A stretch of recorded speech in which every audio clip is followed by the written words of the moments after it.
Hello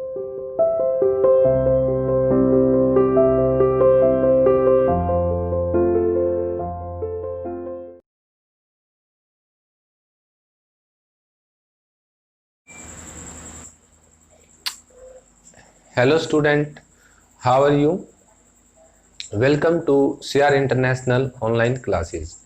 Beta, today we are start our new chapter Structure of Earth Interior, यानी पृथ्वी के आंतरिक संरचना के बारे में हम एक नया चैप्टर है वो स्टार्ट करने जा रहे हैं। ये चैप्टर नंबर 3 है आपकी फर्स्ट बुक का। जो चैप्टर नंबर 2 था वो आपके इस बार सिलेबस में से वो चैप्टर है वो डिलीट है वो कर दिया गया है, तो हम थर्ड चैप्टर है वो स्टार्ट करने जा रहे हैं। अब structure of the earth interior. अब देखो अर्थ इंटीरियर हम एज्यूम कर लेते हैं कि पृथ्वी, ये इसका सेंटर पॉइंट हम इसको मान लेते हैं रेडियस, कि पृथ्वी की रेडियस सेंटर पॉइंट 66375 किलोमीटर, ये अर्थ रेडियस है। तो क्या है कि ये अंदरूनी भाग है, सेंटर है बीच में, तो यहां तक पहुंचना मनुष्य के लिए काफी इम्पॉसिबल है, क्योंकि इसकी जो गहराई है वो काफी ज्यादा है।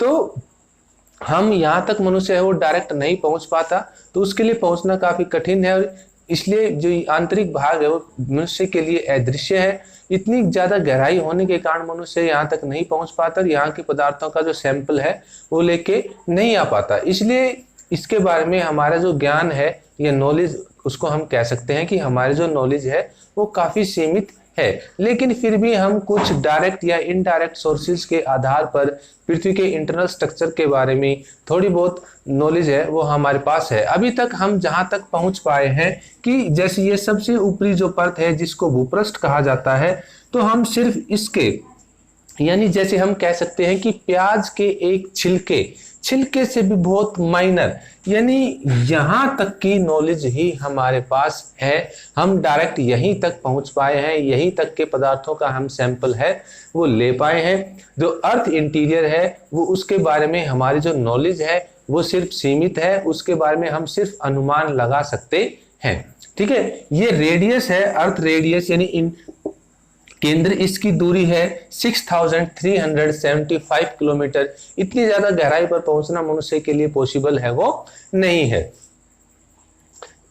सतह से पृथ्वी के केंद्र की दूरी, यानी ये सतह है, इस सतह से पृथ्वी के केंद्र की दूरी 6375 किलोमीटर है। यह अंदर से बहुत गर्म, यह आप और हम सभी जानते हैं कि प्रारंभ में पृथ्वी क्या थी, एक आग का गोला थी। तो यह अंदर से बहुत गर्म, यानी इंटरनल पार्ट से यह अंदर से बहुत गर्म और घनी है, क्योंकि हम जैसे ही गहराई पर जाते हैं 32 मीटर की गहराई के ऊपर, 32 मीटर की गहराई के नीचे 1 डिग्री सेल्सियस टेम्परेचर है वो इंक्रीज हो जाता है।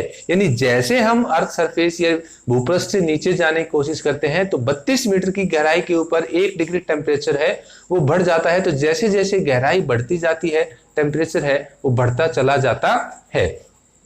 ठीक है, उसके बाद अतः मनुष्य के लिए यह संभव नहीं कि वह पृथ्वी के केंद्र तक पहुंचकर उसका निरीक्षण करे और वहां के पदार्थों के नमूने या सैंपल बाहर ले आए। अब मनुष्य के लिए यह संभव नहीं है कि वो यहां तक पहुंचे और यहाँ के पदार्थों का डायरेक्ट वो अवलोकन करे, डायरेक्ट इन पदार्थों को वो देखे और इनके कुछ जो सैंपल है वो लेकर आए, क्योंकि गहराई बहुत ज्यादा है। और जैसे मैंने आपको बताया कि 32 मीटर की गहराई के ऊपर टेम्परेचर है 1 डिग्री सेल्सियस टेम्परेचर है वो बढ़ जाता है। अतः पृथ्वी का आंतरिक भाग दृश्य न होने के कारण भूगर्भ के बारे में हमारा ज्ञान सीमित है। अब जो ये internal part of the earth, जो आंतरिक भाग है, इसको हम डायरेक्टली देख नहीं पाते, तो इसलिए पृथ्वी के आंतरिक भाग के बारे में हमारी जो नॉलेज है वो क्या है, सीमित है। ठीक है, पृथ्वी की आंतरिक संरचना के विषय में हमारी अधिकतर जानकारी इनडायरेक्ट रूप से प्राप्त अनुमानों पर आधारित है। फिर भी इस जानकारी का कुछ भाग डायरेक्ट ऑब्जर्वेशन और भूगर्भ के पदार्थों के विश्लेषण पर भी आधारित है। अब फर्स्ट इसमें आता है नेक्स्ट अब डायरेक्ट सोर्सेज।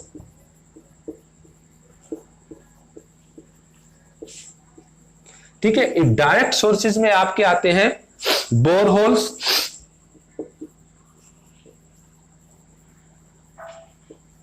और वोल्केनिक इरप्शन।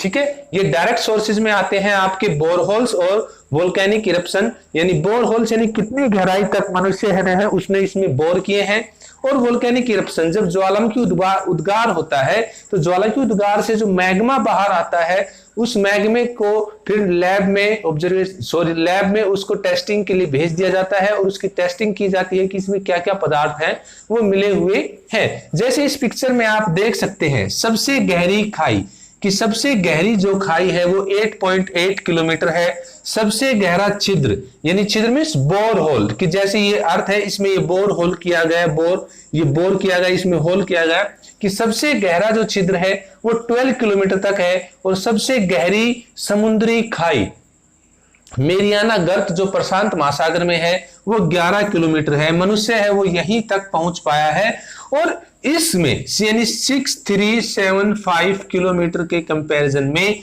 ये जो मनुष्य जहां तक पहुंच पाया है ये बिल्कुल नगण्य है, ना के बराबर है।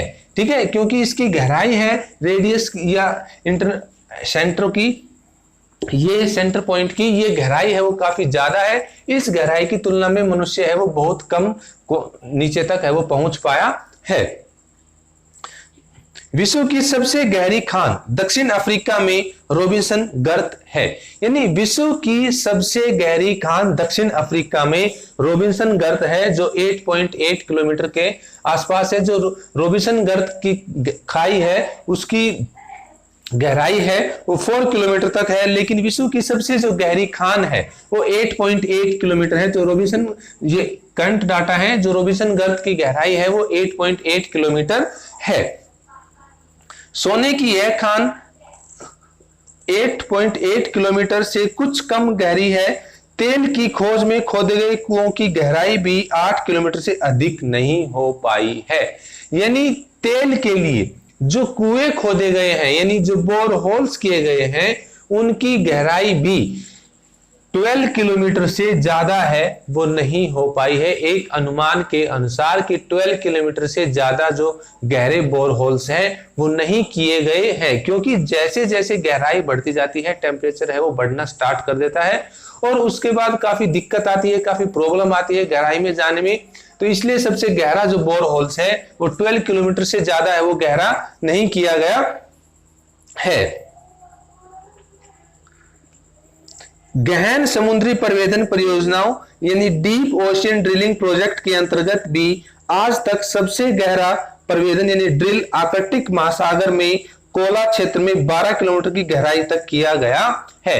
कि सबसे गहरा गर्त आर्कटिक महासागर के कोला क्षेत्र में 12 किलोमीटर की गहराई से ज्यादा जो गहरा गर्त है वो नहीं किया गया है। ड्रिल मीन मशीन के माध्यम से, जैसे मशीन से हम अपनी दीवार में होल करते हैं ड्रिल मशीन चलाकर, ऐसी ही ड्रिल है वो अर्थ सरफेस पर की जाती है, यानी इसमें 12 किलोमीटर की गहराई से ज्यादा जो ड्रिल होल है वो नहीं किया गया है, और ये आर्कटिक महासागर के कोला क्षेत्र में किया गया है, लेकिन 12 किलोमीटर से ज्यादा गहरा है वो गर्त है वो नहीं किया गया है।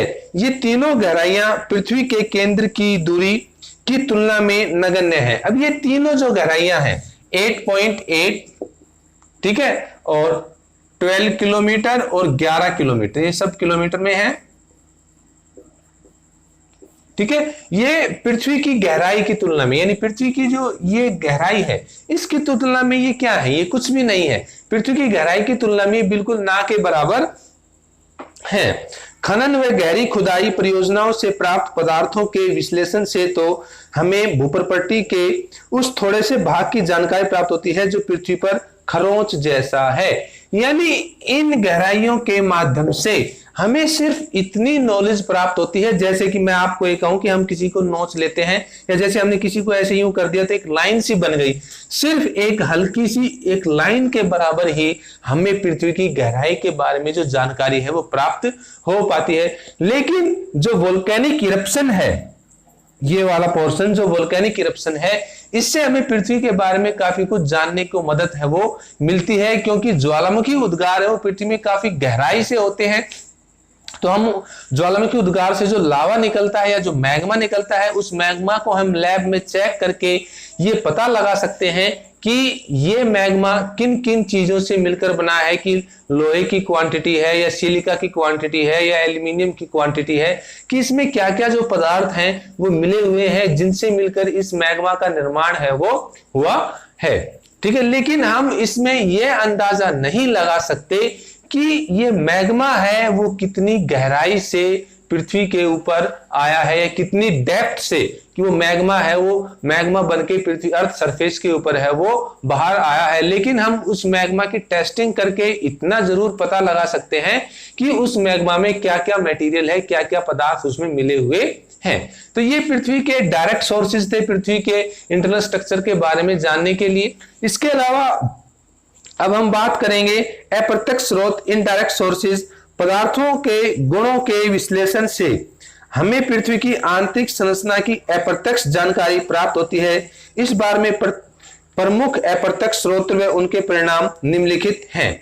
अब ये डायरेक्ट सोर्सेज हैं, इनके अलावा कुछ इनडायरेक्ट सोर्सेज भी हैं जो हम नेक्स्ट वीडियो में उनको कंटिन्यू करेंगे या उनको हम डिस्कस करेंगे।